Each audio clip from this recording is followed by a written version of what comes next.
Bonjour, bienvenue à cette conférence sur l'imposition et la gestion du patrimoine des retraités expatriés. Donc, je me présente, Isabelle Welterlin, je suis la responsable de l'accueil fiscal des non-résidents, également chargée de communication à la direction des impôts des non-résidents. Et pour cette conférence, je vais être accompagnée de maître Cécile Sainte-Cluc, qui abordera tous les aspects juridiques très importants dans le cadre de l'expatriation, notamment les régimes matrimoniaux.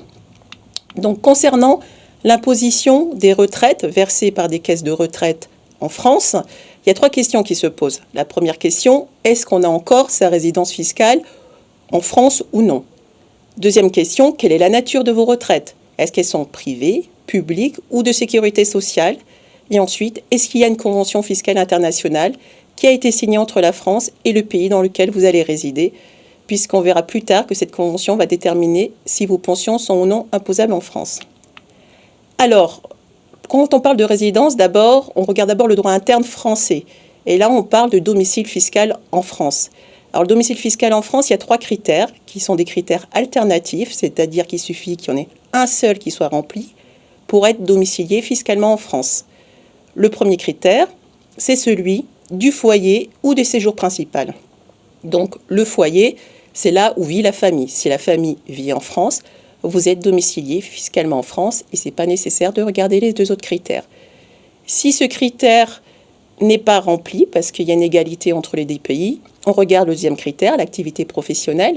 En l'occurrence, nous sommes sur une conférence sur les retraites, donc ce critère, on ne va pas le regarder. On va regarder le troisième critère, qui est celui du centre des intérêts économiques. Donc c'est tout ce qui rapporte. C'est-à-dire, je mets un bien en location, j'ai donc des revenus de source française et je peux être domicilié fiscalement en France.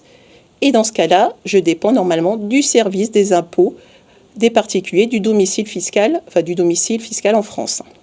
Je dis normalement, parce que je vais revenir après sur les petites subtilités. Alors, pourquoi c'est important de savoir si le domicile fiscal est en France? Si le domicile fiscal est en France, dans ce cas, vous êtes résident fiscal, vous êtes imposé comme vous et moi, c'est-à-dire sur vos revenus français comme sur vos revenus étrangers. Si votre domicile fiscal n'est pas en France, vous serez imposé uniquement sur vos revenus de source française, imposables en France, au regard de la Convention fiscale internationale. Alors, point important, effectivement, j'ai parlé des conventions fiscales internationales, puisque chaque État détermine au niveau de son droit interne si on est domicilié fiscalement en France. On peut être domicilié fiscalement en France et on peut être domicilié fiscalement, je dirais, par exemple, en Espagne.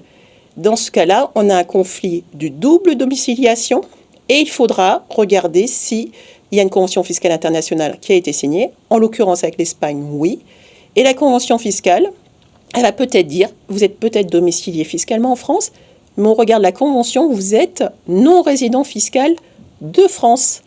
Et donc, vous serez imposé uniquement sur vos revenus de source française. Alors, pour savoir si vos pensions de retraite sont ou non imposées en France, ce qu'il va falloir déterminer, c'est la nature de vos pensions, privées, publiques ou de sécurité sociale. Donc, rapprochez-vous de vos caisses de retraite pour qu'elles puissent déjà vous dire si votre pension elle est privée ou de sécurité sociale. Puisque publique, effectivement, c'est plus simple de le savoir. En quoi c'est important?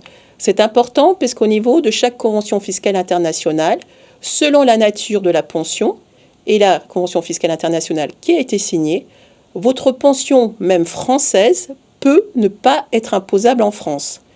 Donc, vous avez un tableau qui est sur la notice 2041E, que vous pouvez trouver sur le site impôts.gouv.fr. Vous tapez dans le moteur de recherche 2041E, vous avez une notice et en page 14, ça vous récapitule pour l'ensemble des conventions fiscales internationales signées entre la France et différents États, si vos pensions sont ou non imposables en France. Si elles ne sont pas imposables en France, j'attire votre attention, elles sont généralement imposées dans votre pays de résidence. C'est un point qui est oublié. Et généralement, on doit aussi faire une déclaration dans le pays de résidence. Donc, il faudra vous rapprocher de l'administration fiscale de votre pays de résidence. Alors, si votre pension est imposée en France, quand vous êtes résident, vous êtes soumis au prélèvement à source du résident. Par contre, à partir du moment où vous êtes devenu non-résident fiscal, je prononce bien fiscal, vous faites l'objet d'une retenue à la source du non-résident. Et cette retenue à la source, elle a trois tranches. Une tranche, on va dire, à 0, à 12 et à 20%. Concrètement, pour les revenus de l'année 2020, vous touchez 10 000 euros net de vos pensions de retraite. Eh bien, si on prend un barème annuel, parce qu'il y a un barème journalier, hebdomadaire, mensuel et annuel, le barème annuel, on vous dit que de 0 à 14 988 euros, vous faites l'objet d'une retenue à source à 0. Donc, ça fait 0. Si vous touchez, je vais mettre un chiffre qui m'arrange, 24 988 euros de retraite, jusqu'à 14 988 euros, vous ferez l'objet d'une retenue à source de 0. Par contre, les 10 000 euros restants, parce que vous aviez 24 988 euros, les 10 000 euros restants font l'objet d'une retenue à source à 12% à l'année N, au moment présent. Même raisonnement, vous touchez 50 000 euros de retraite nette, jusqu'à 14 988 euros au titre de l'année 2020, vous avez 0 de retenue à la source. Entre 43 477 et 14 988 euros, donc vous faites la différence. Cette différence, elle est soumise à la retenue à source à 12%. Et dans le cas de mon exemple, à 50 000 euros, vous faites 50 000 euros moins les 43 477 euros. Cette différence, elle est soumise à une retenue à source de 20%, qui est prélevée directement par votre caisse de retraite. Alors ce barème, chaque caisse de retraite va l'appliquer. Elles ne se connaissent pas. Par contre, quand vous allez faire votre déclaration de revenus, donc en N+1, parce qu'on fait en N+1 la déclaration de revenus, pour nous, administration fiscale, il n'y a qu'un seul barème.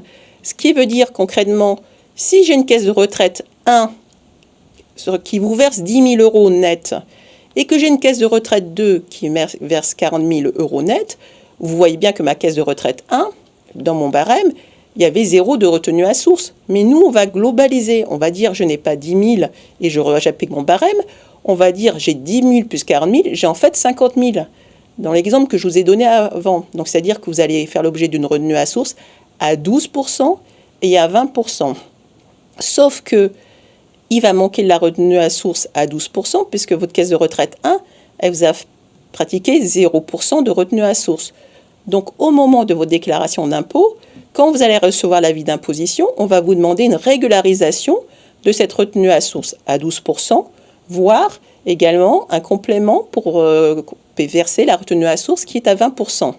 Attention aussi, c'est-à-dire que lorsque on déclare ses retraites, si vous déclarez vos retraites actuellement, vous les déclarez et elles sont soumises au prélèvement à la source du résident. Pour pouvoir dire que vous êtes bien non-résident, déjà, prévenez votre caisse de retraite, parce que parfois, on s'est rendu compte qu'il y avait un petit décalage et que la caisse de retraite n'était pas informée que vous étiez devenu non-résident, donc elle vous appliquait le prélèvement à source du résident. Donc, vous avez bien prévenu votre caisse de retraite. Au niveau de vos déclarations d'impôt, il faudra que le montant de votre retraite, vous le reportiez en case 1 à L, donc c'est votre première rubrique. 1, c'est le premier bloc que vous avez dans vos déclarations de revenus. 1L, puisqu'il s'agit de la pension relative aux non-résidents.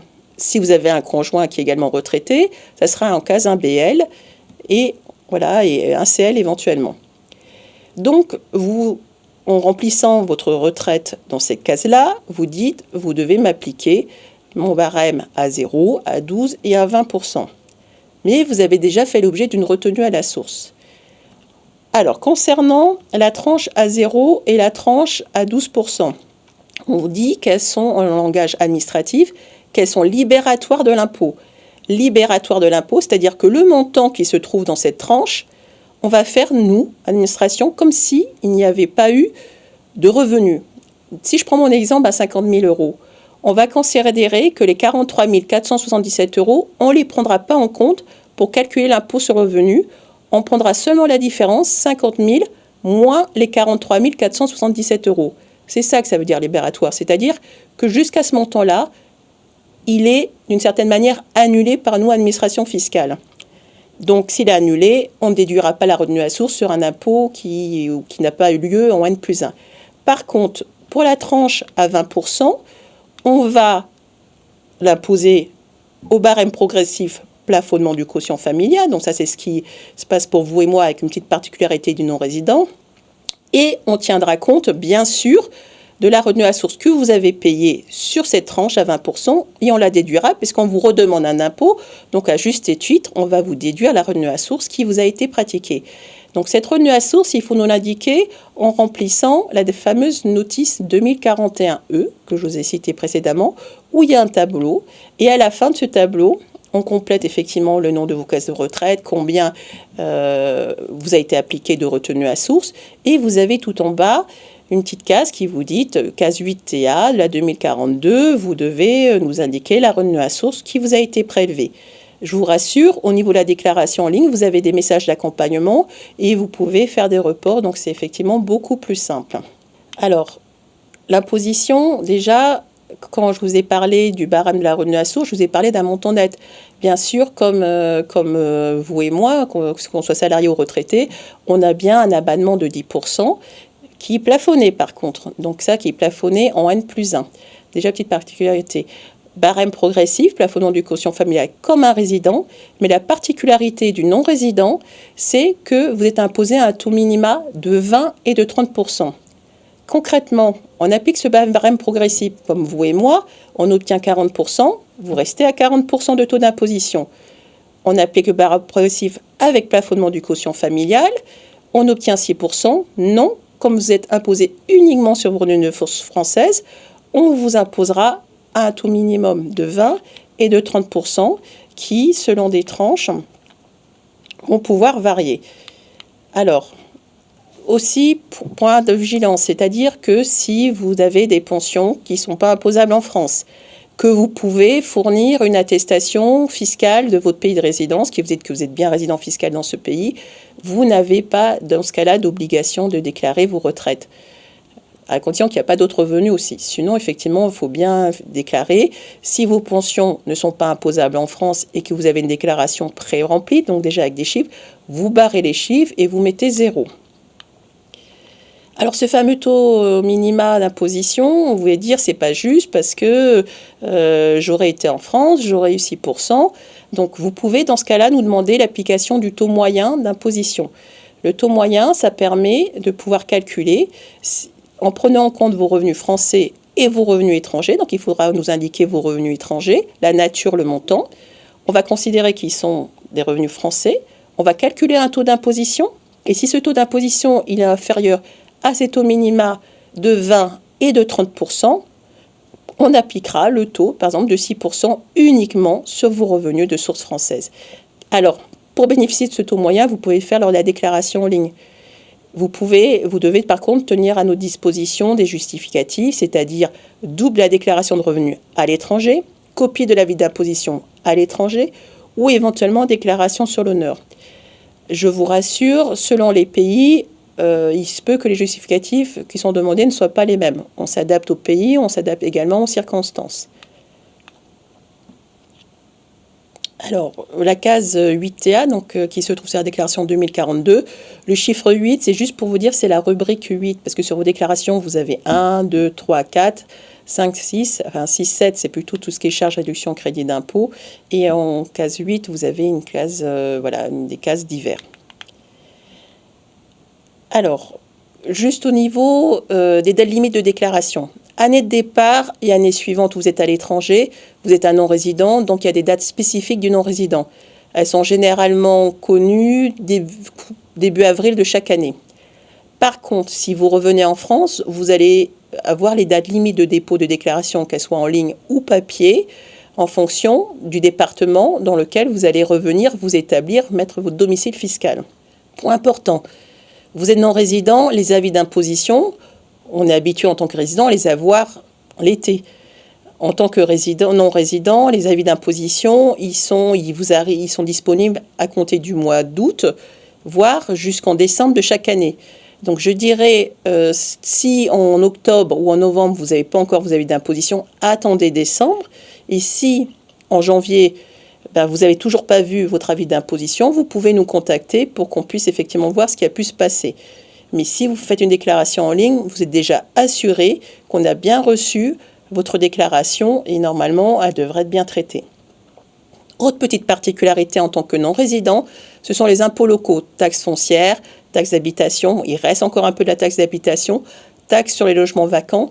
Donc là, ce n'est pas le service d'impôt des particuliers non résidents qui est compétent, c'est le service des impôts de l'immeuble, de votre bien. Alors juste une petite parenthèse très rapide, c'est sur le prélèvement à la source. Le prélèvement à la source qui est une réforme du paiement. Donc oui, les résidents sont soumis au prélèvement à la source. Les non-résidents, sur leur salaire et sur leur retraite, font l'objet d'une retenue à la source, mais du non-résident. Par contre, si vous mettez un bien en location, que vous avez des revenus fonciers, vous faites bien l'objet du prélèvement à la source sur vos revenus fonciers, prélèvement à la source du résident, et bien l'objet d'un compte contemporain. C'est une petite particularité où on peut voir cohabiter le prélèvement à la source du résident et la retenue à la source du non-résident, qui, elle, est appliquée uniquement sur les salaires et les pensions. Alors, gérez votre prélèvement à la source. Vous allez sur votre espace particulier, vous pouvez demander à avoir un taux individualisé si vous êtes en couple, c'est-à-dire qu'on vous applique votre propre taux et pas le taux moyen du couple. Vous pouvez demander que votre caisse de retraite n'ait pas accès à votre taux et demander un taux neutre. Et également, quand vous avez des revenus fonciers, par exemple, vous pouvez demander que vos acomptes contemporains soient mensualisés. Donc, vous avez ces différentes options qui sont offertes, effectivement, comme pour les résidents. Point d'attention, c'est que si vous devez encore des impôts en France, faites attention, vous devez généralement payer en ligne. Pour pouvoir payer en ligne, il faut que vous disposiez toujours d'un compte bancaire en zone CEPA. Dans la France, c'est l'espace économique européen, donc avec l'Union européenne intégrée. Mais également que votre établissement bancaire soit au prélèvement CEPA direct débit pour pouvoir autoriser ces paiements en ligne. Donc, c'est des petits points avant de partir auxquels il faut penser si vous devez encore garder éventuellement un compte pour régler les impôts que vous devrez payer plus tard. Alors, vous disposez du site impôt.gouv, donc qui est le site ministériel des Finances. Là, vous avez votre espace particulier où vous bénéficiez d'un bouquet de services en ligne, déclarer, corriger, nous contacter. Vous avez également une rubrique internationale qui est dédiée aux non-résidents. Vous faites international particulier. Le moteur de recherche, par exemple pour trouver votre déclaration 2041E, vous tapez et vous y accédez et vous choisissez le bon millésime parce que c'est par année et ça peut effectivement varier. Votre espace particulier, pensez bien quand vous partez à le créer ou à bien prendre vos identifiants lorsque vous partez, parce qu'effectivement, ce n'est pas parfois le premier réflexe qu'on a. Ça vous permettra de pouvoir échanger plus rapidement et en toute sécurité, puisque au niveau de tout ce qui est papier, on se rend compte qu'à l'étranger, soit le courrier ne nous arrive pas, soit il met beaucoup de temps. Là, au moins, vous êtes sécurisé, vous êtes sûr qu'on a bien reçu vos documents. Donc, effectivement, bouquet de services au niveau de cet espace particulier. Au niveau du site de la rubrique internationale sur impôt.gouv, vous avez une rubrique qui vous donne des informations l'année de votre départ, quand vous êtes à l'étranger et si vous devez revenir. Vous avez également une rubrique contact pour pouvoir avoir des coordonnées téléphoniques ou prendre des rendez-vous avec votre service des impôts qui est concerné. Donc là, vous pouvez avoir des relations avec le service d'impôt des particuliers non-résidents ou avec la recette des non-résidents et prendre des rendez-vous téléphoniques notamment. Donc, ce sont des rendez-vous qui sont très vite pris, mais soyez patients, ils se libèrent tous les jours de nouveaux créneaux. Donc, je vais laisser la parole à Maître Saint-Luc pour effectivement des aspects très importants et souvent oubliés des retraités non résidents, mais qui ont un vrai impact sur leur vie. Et voilà, donc je vous laisse la parole, Maître Saint-Luc. Merci. L'installation dans un pays étranger, avec ou sans acquisition immobilière, doit être accompagnée d'une réflexion sur la gestion et la transmission du patrimoine afin de déterminer quelles vont être les conséquences sur les biens immobiliers et mobiliers actuels ou sur ceux qui seront acquis en France ou à l'étranger. Pour un couple, cette analyse se double du souci de la protection du conjoint survivant en cas de décès. Nous focaliserons notre présentation sur les couples mariés, compte tenu du temps qui nous est imparti aujourd'hui. Mais si vous avez des questions sur les partenariats ou sur d'autres situations, je vous invite à nous les poser par chat tout au long de la journée.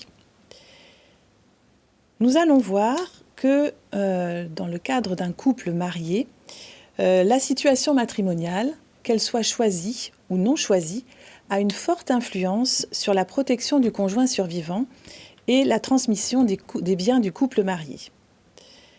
Lorsqu'on envisage une expatriation, on ne mesure pas toujours toutes les conséquences de cette situation matrimoniale dans un contexte international. Nous aborderons ensuite quelques questions soulevées par la gestion du patrimoine et la transmission du patrimoine dans ce contexte international. La première étape de la réflexion consiste donc à déterminer quel est le régime actuel et quels aménagements pourraient être intéressants compte tenu des objectifs poursuivis par le couple qui est en mouvement vers l'étranger. Le tableau en présentation reprend les 3 grandes périodes à retenir pour déterminer quel est le régime matrimonial du couple dans un contexte international. Pour les personnes mariées avant le 1er septembre 1992, ce sont des règles de conflit de loi et la jurisprudence qui ont façonné les critères déterminant les lois applicables au régime matrimonial. Lorsque le mariage a été célébré entre le 1er septembre 1992 et le 28 janvier 2019, la Convention de La Haye du 14 mars 1978 nous indique quelle est la loi applicable, à défaut de choix de loi, et quelle loi pouvait être choisie. Cette convention internationale a été ratifiée par la France et elle a un caractère universel. Cette convention comporte 2 articles qui retiennent souvent l'attention des notaires dans ce contexte international. Un premier article 7 qui nous oblige à être vigilants parce qu'il indique qu'il y a une possibilité de mutabilité automatique du régime matrimonial.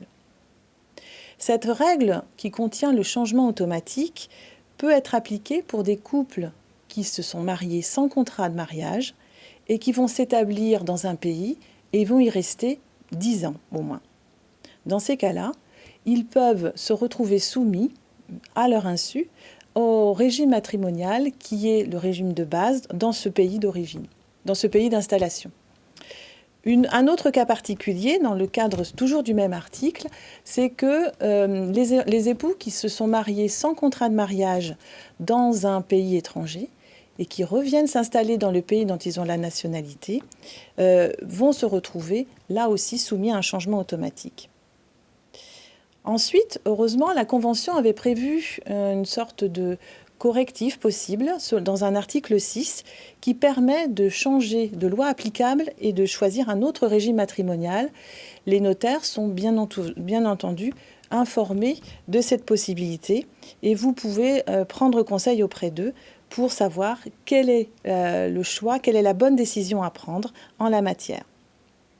Enfin, pour les couples mariés depuis le 29 janvier 2019, c'est le règlement européen qui a été conclu, qui a été publié le 24 juin 2016, qui est applicable. Nous allons approfondir ce règlement puisqu'il est d'application courante. Selon le pays actuel ou futur des couples mariés, selon leur nationalité, le règlement européen pourra être applicable ou non. Il s'applique notamment à tous les États de l'Union européenne qui ont décidé de faire partie de ce que l'on appelle la coopération renforcée, c'est-à-dire ceux qui ont décidé d'être liés par ce règlement. Comme il a un caractère universel, si la loi désignée par ce règlement est la loi d'un pays qui n'est pas lié par le règlement, elle pourra quand même être applicable. Enfin, il convient de rester vigilant vis-à-vis des pays, si on s'installe dans un pays qui n'est pas lié par le règlement, parce que ces pays peuvent avoir conclu des conventions bilatérales avec la France. C'est le cas par exemple de la Pologne, qui continue à appliquer une convention qui date de 1967. Certains pays de l'ancienne Yougoslavie appliquent également des conventions bilatérales avec la France, à l'exception de la Croatie, qui, elle, est partie au règlement européen. Le règlement européen prévoit qu'en l'absence de choix de loi, la loi applicable sera soit celle de la première résidence habituelle des époux après la célébration du mariage, ou à défaut, la loi nationale commune des époux, ou encore à défaut, la loi de l'État avec lequel les époux ont le plus de liens au moment de la célébration du mariage, compte tenu des circonstances. Le règlement permet aux époux de désigner ou modifier la loi applicable à leur régime matrimonial. Il y a un article 22 du règlement qui le permet. Cet article nous dit alors que ce sera soit la loi de l'État dans lequel au moins un des membres du couple a sa résidence habituelle, ou alors la loi de l'État dont au moins l'un des membres du couple a la nationalité. Dans le cadre d'une expropriation, il peut être judicieux de modifier la loi applicable et le régime matrimonial d'un couple afin de l'adapter aux objectifs poursuivis.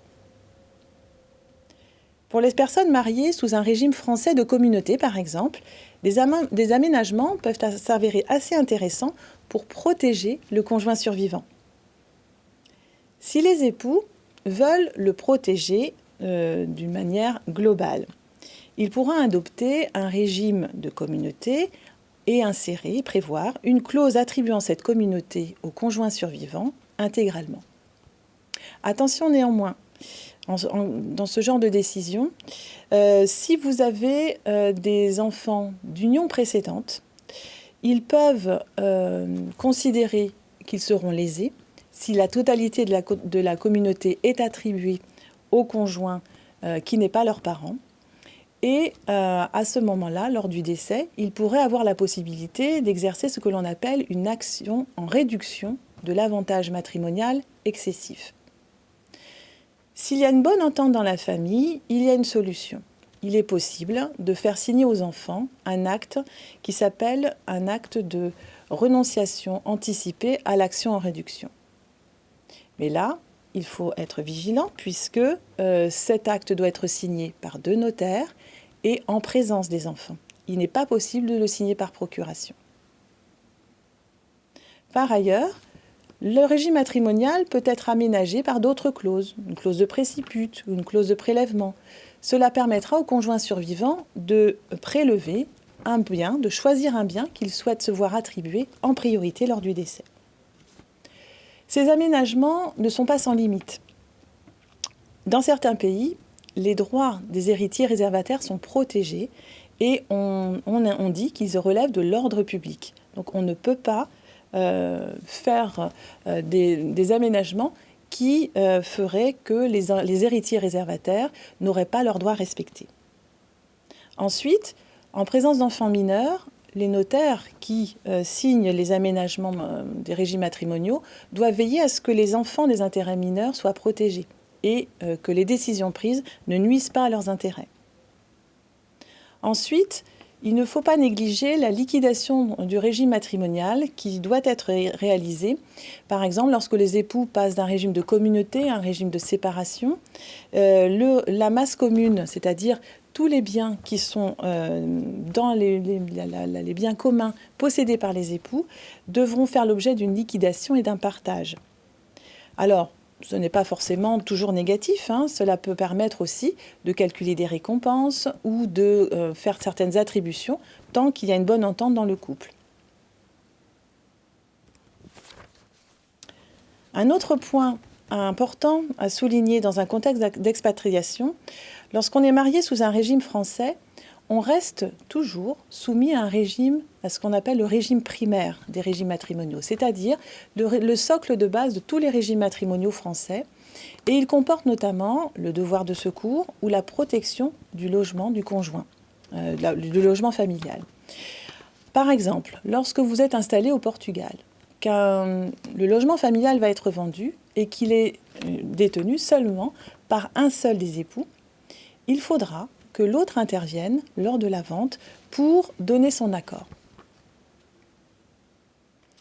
Enfin, il faut toujours vérifier si on change de régime matrimonial ou si on prend certaines dispositions, si elles seront reconnues et acceptées dans le pays et quel impact civil et fiscal il peut avoir à l'international. Lorsque la famille devient à géométrie variable, la gestion et la transmission du patrimoine du couple soulèvent des questions bien légitimes. Afin d'éviter une succession trop complexe, il peut être très judicieux de bien l'anticiper. Pour cela, les notaires disposent d'outils juridiques efficaces, mais leur mise en œuvre appelle certainement à pas mal de vigilance pour éviter de prendre des décisions qui pourraient avoir des impacts inattendus. S'agissant tout d'abord de la gestion des biens. Vous avez peut-être l'habitude en France de gérer vos biens par le biais de sociétés, que ce soit des biens mobiliers ou immobiliers. Alors, vous pouvez légitimement vous demander si, en vous expatriant, vous pourrez continuer à être gérant de ces sociétés et à gérer vos biens par le biais de vos sociétés civiles en France. C'est tout à fait possible, on peut tout à fait être non-résident et gérant d'une société française. Il ne faudra pas oublier d'organiser votre assemblée générale annuelle et de tenir la comptabilité. Ensuite, d'autres questions sont souvent soulevées lorsqu'on s'installe à l'étranger et qu'on veut acquérir un bien. On se demande si on peut l'acquérir par le biais d'une société civile française par laquelle vous détenez déjà des biens en France. Et puis souvent, ça fait l'objet de toute une organisation patrimoniale. Alors là, le conseil que je peux vous donner, c'est de, bien sûr, vous rapprocher de votre notaire en France et qui devra travailler de concert avec un juriste ou un notaire local afin de bien mesurer l'impact civil et fiscal et vérifier également que le système de publicité foncière permet à une société française d'acquérir un bien ou d'être propriétaire d'un bien à l'étranger. En France, dans un contexte international, les successions obéissent désormais au règlement de 2012 appelé le règlement succession. C'est ce règlement qui permet de déterminer quelle sera la loi applicable à la succession et indiquera la dévolution, c'est-à-dire la description des héritiers. Ce règlement est d'application connue des notaires maintenant et il convient de vous rapprocher d'eux afin de voir comment, par le biais des mesures qui existent, vous pouvez tout de même anticiper votre succession. Nous avons l'habitude en France d'utiliser les donations partage, les testaments, les donations entre époux, mais toutes ces dispositions sont-elles judicieuses dans un contexte international ? Une donation partage est-elle possible si on transmet des biens en France et à l'étranger ? De notre point de vue du droit français, il résulte de l'article 25 du règlement succession que les donations partage relèvent de la loi successorale. Il faut donc vérifier quelle loi successorale sera applicable à la future succession et surtout bien contrôler que s'il s'agit de l'État qui n'applique pas le règlement de succession, il n'y aura pas de règle qui diminuerait l'intérêt pour les copartageants. Dans certains États, en effet, subsistent des règles qui, pour les immeubles, prévoient que c'est la loi de situation de l'immeuble qui va s'appliquer en cas de succession. Donc là encore, toujours bien vérifier quel peut être l'impact de ce genre de décision et mesurer avec un juriste français et un notaire éventuellement à l'étranger quelles peuvent être les conséquences d'une donation partage. Ensuite, une notion qui est appliquée souvent en France, c'est la réserve d'usufruit. Vous prévoyez dans vos dispositions que vous allez vous réserver l'usufruit, c'est-à-dire l'usage du bien et la possibilité de récupérer des loyers si le bien est loué. Là encore, dans un contexte international, il convient d'être vigilant, puisque cette notion d'usufruit n'est pas connue et acceptée dans tous les États.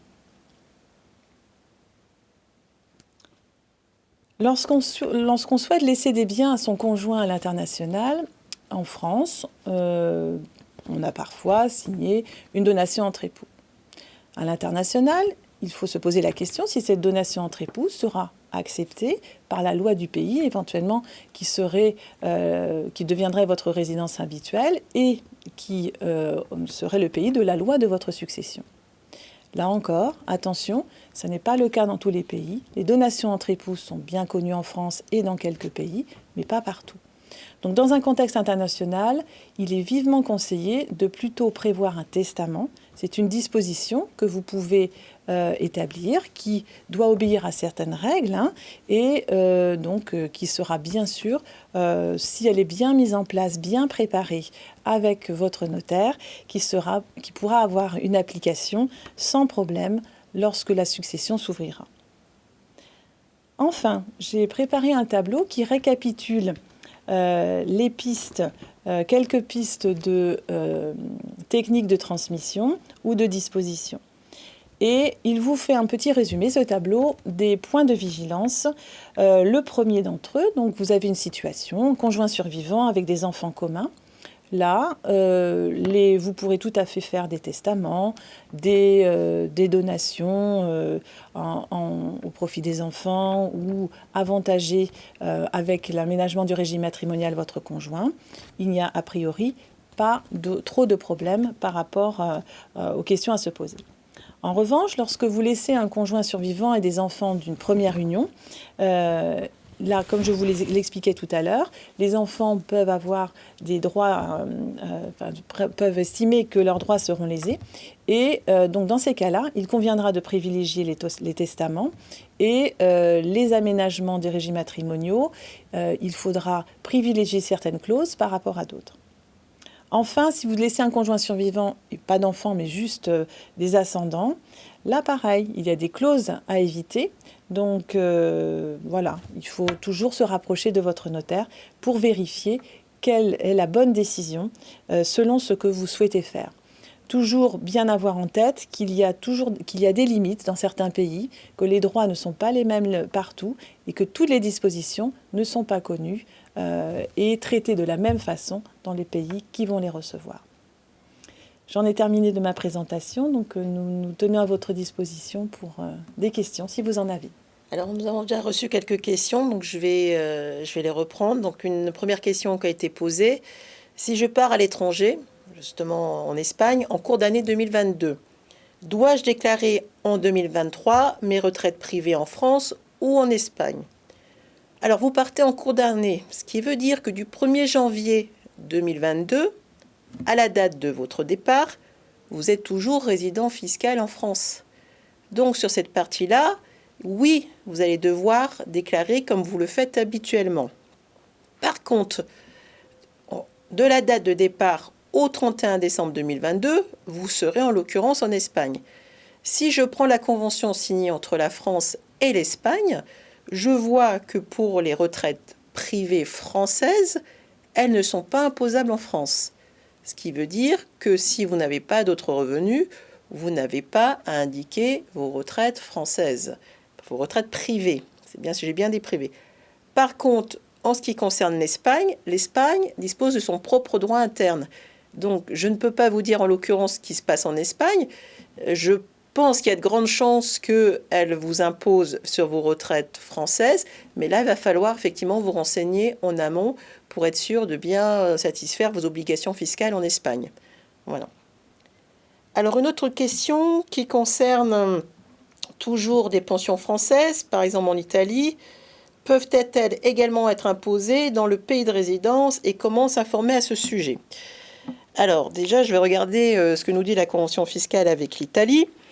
Donc, si je prends mon petit tableau, page 14 de ma notice 2041E, je vois que pour les pensions françaises privées ou sécurité sociale, enfin plutôt privées, elles ne sont pas imposables en France. Sécurité sociale, elles sont imposables en France. Publiques, elles sont également imposables en France, mais avec des petites particularités ou des petites exceptions. Alors, est-ce qu'elles peuvent être imposées dans le pays de résidence? Je dirais un peu même réponse pour la question précédente. C'est-à-dire que chaque pays a son droit interne. Vous avez vu que lorsque vous êtes résident français, vous êtes imposé sur vos revenus français et sur vos revenus de source étrangère. Je ne sais pas ce qui se passe en Italie ou en Espagne, mais il y a beaucoup d'États qui ont le même principe d'imposition, c'est-à-dire vous êtes imposé également sur vos revenus de source étrangère. Alors, si dans ce cas-là, il y a une double imposition, parce que je pense que la question que vous posez est de savoir s'il y a une double imposition, qu'est-ce qui se passe? Justement, vous avez choisi l'Italie, donc il y a une convention fiscale internationale qui a été signée entre la France et l'Italie, et l'objectif aussi de ces conventions fiscales internationales, c'est d'éliminer la double imposition. C'est-à-dire qu'on prévoit différents mécanismes. C'est en général vers la fin de la convention, vers les articles 24, 25, ça dépend des conventions, où on vous dit comment se fait l'élimination de la double imposition. Par contre, l'élimination de la double imposition, il faudra la demander en Italie, puisque l'élimination de la double imposition, elle se fait toujours dans le pays de résidence. Donc, au niveau français, si jamais vos pensions sont imposables en France, il ne faudra pas revenir vers le service des impôts des particuliers et des non-résidents pour dire « j'ai également été imposé en Italie, je souhaite bénéficier de l'élimination de la double imposition ». Il faudra vous rapprocher de l'administration fiscale italienne et voir effectivement au niveau des modalités comment cela se passe. Alors je regarde si on a d'autres questions. Donc on n'a pas d'autres questions. Ah si. Régime matrimonial, mariage. Je pense que c'est avant le 1er septembre 1992 en France, entre un Français et un conjoint d'un autre pays de l'espace de l'Union européenne. Ensuite, expatrié, à qui s'adresser. Donc, régime. Alors, je vais peut-être remettre la question. Alors le tableau, quelqu'un donc qui a été qui s'est marié voilà, avant 1992, le 1er septembre 1992. Donc on a un Français et on a un conjoint qui est membre d'un pays de l'Union européenne. Ouais. Ils s'expatrient tous les deux. Et donc la question est à qui s'adresser, je pense, pour prévoir une bonne expatriation. Oui. Alors, dans ces cas-là, il faut, a priori, il n'y a pas de contrat de mariage, hein, donc il n'y a rien qui fixe et qui, de façon assez définitive, assez claire en tout cas, le régime matrimonial. Donc, le conseil que je peux vous donner, c'est, je parle pour les notaires évidemment, c'est de vous adresser à un notaire. Il y a des notaires qui sont bien recensés comme étant spécialisés en droit international privé, donc ils sauront vous conseiller pour faire une déclaration de choix matrimonial et préparer en fait bien fixer le régime matrimonial que vous souhaitez voir vous suivre, si c'est le cas, si vous voulez garder un régime français. Alors il faut savoir que cette mutabilité automatique, elle ne concerne que les personnes qui se sont mariées sans contrat entre le 1er septembre 1992 et le 28 janvier 2019. Avant ça, avant le 1er septembre 1992, il n'y a pas ce problème de mutabilité automatique. Par contre, il peut quand même être intéressant de faire une déclaration matrimoniale pour bien prévoir certaines choses que vous voulez voir vous appliquer en fonction des protections que vous voulez mettre en place entre vous. Donc, je vais juste rebondir le temps qu'on puisse recevoir une autre question. Effectivement, cet aspect de régime matrimonial est particulièrement important. Médecin inclus, cela dit, mais il y a effectivement tous les impacts qui vont après. Donc voilà, donc vous avez de toute façon la possibilité de poser aussi vos questions par chat, donc n'hésitez pas. Et je vais prendre une dernière question parce qu'on a encore le temps. Donc au Québec, devrais-je payer mes impôts sur place alors que je suis pensionné en France, retraité de chemin de fer français? Alors là, je dirais, je vais vous faire un peu la même réponse que j'ai faite pour les deux autres questions, c'est-à-dire que on peut vous répondre sur le droit français, donc ce qui se passe en France au niveau des obligations fiscales et également au niveau des paiements que vous devez effectuer. Alors, au niveau, je dirais, de la fiscalité qui se passe qui s'applique dans votre pays de résidence, là, il faut vous rapprocher de l'administration fiscale du pays de résidence. Et c'est vraiment un point très important parce qu'on se rend souvent compte que les personnes qui ont un projet d'expatriation, ils pensent au côté français et ils oublient, c'est pas qu'ils oublient, c'est-à-dire que c'est vrai qu'on se projette pas en se disant, mince, est-ce que je vais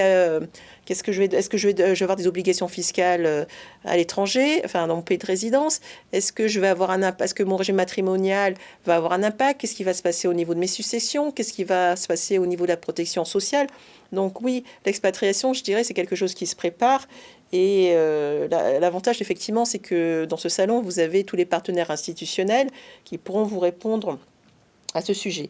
Alors, une autre question aussi pour Maître Sainte-Cluc. Pour les enfants en situation de succession en usufruit, un parent toujours en vie, doit-on déclarer quoi que ce soit au niveau des revenus fonciers?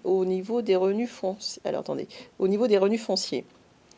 Alors c'est une question pour nous deux, alors, Oui, finalement. alors je vais vous laisser déjà réagir sur la situation, effectivement, de l'usufruit, ce que vous l'avez abordé et c'est important. Donc si je comprends bien, on a une situation où il y a un parent qui s'est réservé l'usufruit et les enfants qui sont expatriés se demandent s'ils doivent déclarer quoi que ce soit. C'est Voilà, ça? parce que de ce que je comprends, c'est que le parent qui est toujours en vie, c'est effectivement... C'est la personne qui a voilà. l'usufruit. En fait, c'est l'usufruitier qui perçoit les revenus. Donc, c'est à lui de déclarer. Donc, si, effectivement, alors ça rejoint votre partie, mais s'il est usufruitier et expatrié, qu'il perçoit des revenus en France, il faut bien être vigilant sur les déclarations. Oui. Donc, généralement, au niveau des revenus fonciers, si on prend les conventions fiscales internationales, si vous louez un bien qui est en France, généralement, vous devez déclarer vos revenus fonciers en France. Ça, c'est pour la majorité des conventions fiscales internationales qui sont notamment modèles OCDE parce qu'il y a des modèles ONU. Donc, bien sûr, c'est la personne qui perçoit, je dirais, le loyer qui va déclarer. Là, c'est... Voilà. En fait, le problème de l'usufruit, c'est que, par exemple, au Royaume-Uni, si on prévoit des dispositions dans lesquelles on laisse l'usufruit au conjoint survivant et les enfants, ce qu'on appelle la nue propriété, eh bien, si c'est prévu pour si on veut le prévoir pour tous les biens qui soient situés en France ou par exemple au Royaume-Uni, eh bien, au Royaume-Uni, ils ne connaissent pas cette notion. Donc, ils ne l'appliqueront pas. Donc, il faut trouver d'autres moyens de laisser les biens, de répartir les biens entre le conjoint survivant et les enfants quand on est dans ce genre de contexte. Alors, on a une autre question. Me confirmez-vous que les enfants ne sont pas pris en compte lors du calcul des impôts des non-résidents pour les réductions d'impôts? Alors, je vais vous répondre en deux temps. Pour le calcul de l'impôt sur le revenu, on prend bien en compte les enfants, puisque, je vous ai dit, c'est l'application du barème progressif avec le plafonnement du quotient familial. Les enfants sont bien pris en compte. Par contre, petite particularité, c'est ce fameux taux minimum de 20 et de 30%. C'est-à-dire que si on prend en compte vos enfants et que normalement vous deviez avoir un taux d'imposition inférieur à ces 20 à 30%, du fait que vous soyez non-résident, non, vous êtes soumis au taux minimum des 20 et 30%, mais vos enfants ont bien été pris en compte. Je vais aller sur l'autre aspect de la question qui sont pour les réductions d'impôts. Alors, le principe pour les non-résidents, c'est qu'un non-résident n'a pas droit aux réductions, charges, crédits d'impôt, puisque généralement les réductions, charges et crédits d'impôt on peut en bénéficier à condition d'avoir son domicile fiscal en France. Et en l'occurrence, lorsqu'on est non-résident, le domicile fiscal n'est pas en France.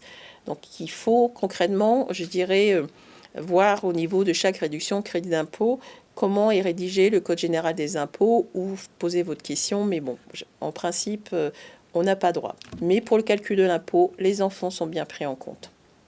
Alors, comme nous n'avons pas d'autres questions, ce que je vous invite, puisque souvent les questions, que ce soit tant pour nos collègues notaires que pour le service des impôts des particuliers non résidents, nous sommes sur des cas individuels. Donc, vous avez la possibilité de rejoindre nos chats respectifs, donc de poser vos questions individuellement pour qu'on puisse vous répondre. Donc, n'hésitez pas et nous vous remercions. Merci. Merci, au revoir.